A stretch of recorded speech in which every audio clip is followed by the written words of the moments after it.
क्या आपके मन में भी ये विचार कभी आया है कि आखिर क्यों भगवान राम को ठीक 14 साल का वनवास दिया गया था? उनको 14 साल से कम का वनवास आखिर क्यों नहीं दिया गया था? तो चलिए इसी विषय को हम आपको इस वीडियो के माध्यम से बताते हैं। ये बात है उस समय की जब भगवान राम अब भी पैदा नहीं हुए थे। उस समय थिमिध्वज नामक एक राक्षस ने देवताओं पर आक्रमण किया था। उस समय देवराज इंद्र ने राम जी के पिता महाराज दशरथ से इस युद्ध को जीतने के लिए सहायता मांगी थी। तब महाराज दशरथ और उनके सारथी के रूप में महारानी कैकेयी उस युद्ध में थिमिध्वज का वध करने में देवताओं की सहायता की। मगर युद्ध के दौरान महाराज दशरथ बहुत आहत हुए थे। उस समय महारानी कैकेयी ने उनका बहुत अच्छे से ध्यान रखा था। इस बात से खुश होकर महाराज दशरथ ने उन्हें 2 वरदान मांगने को कहा, मगर उस समय महारानी कैकेयी ने उनसे कुछ भी नहीं मांगा था।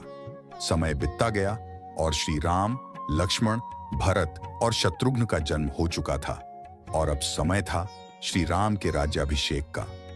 किंतु उसके एक दिन पहले महारानी कैकेयी की परिचारिका मंथरा ने महारानी कैकेयी का बुद्धि भ्रष्ट करते हुए ये कहा कि अगर राम राजा बनेंगे तो आजीवन भरत को राम के नीचे ही रहना पड़ेगा। ये बात सुनकर महारानी कैकेयी के मन में ये चिंता सताने लगी और जब उन्होंने मंथरा से इसका उपाय पूछा, तभी मंथरा ने महारानी कैकेयी को ये बात बताई कि उस समय के राज्य के नियम के अनुसार जो भी राजा 14 साल तक अपने राज्य से दूर रहता हो, उसी क्षण से वह व्यक्ति उस राज्य के ऊपर से अपना हक खो देता है।